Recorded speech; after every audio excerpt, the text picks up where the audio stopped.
La jalousie entre frères et sœurs, c'est la présence de la sorcellerie. J'ai commencé par dire que dans une famille, c'est l'amour qu'on doit d'abord retrouver en premier. L'amour. Tu es appelé à aimer les membres de ta famille. Lorsqu'on vit dans une famille et qu'on ne sait pas vivre l'amour, ça devient un problème.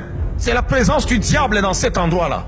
Quand vous vivez à un endroit où il y a tellement de la jalousie, vous êtes dans une famille, bien aimé, c'est impossible. C'est contre l'ordre naturel des choses. Tu ne peux pas être jaloux envers ton frère ou ta sœur.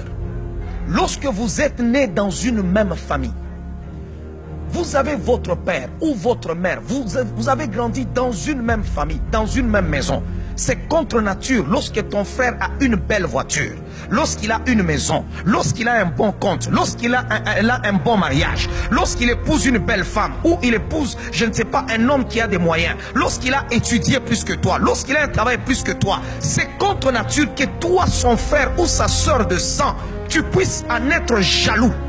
C'est de la sorcellerie. Là où vous êtes en train de me suivre, si vous êtes jeune, vous pouvez être dans une même famille, vous trouvez que non, vous êtes enfant, chaque personne aura sa destinée. Nous ne sommes pas supposés vivre la même chose parce que nous sommes nés dans une même famille. L'autre peut être médecin, l'autre peut être musicien, l'autre peut être avocat, l'autre peut être pasteur, l'autre peut être je ne sais pas quoi. Et chacun doit être dans la joie pour ce qu'il réalise dans la vie. Ne porte pas envie sur l'autre. Le premier meurtre a été commis dans l'histoire de l'humanité, pas par un voisin, pas par un ami, mais c'est pas dans la famille. Pourquoi? Parce que l'autre a vu que son frère prospérait et que lui, ses affaires ne prospéraient pas. Alors il a porté envie sur son frère. Je suis en train de dire, toute jalousie de famille ne te détruira pas. Si tu as été victime de la jalousie des familles, je suis en train de te dire maintenant qu'ils ne feront pas de plus grands progrès.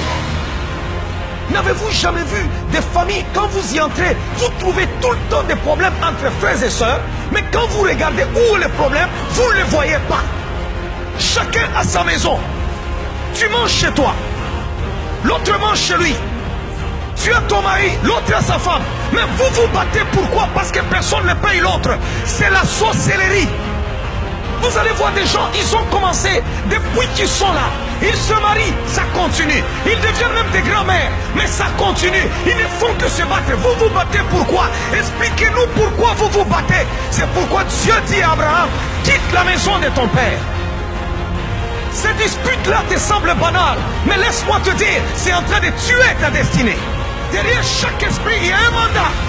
Ne soyez jamais de ceux-là qui disent non, non, bon, arrête seulement, c'est ton frère, c'est ta soeur. Non, il y a des actions, il y a des actes que nous ne pouvons pas tolérer chez des gens qui sont supposés être les gens qui doivent nous aimer.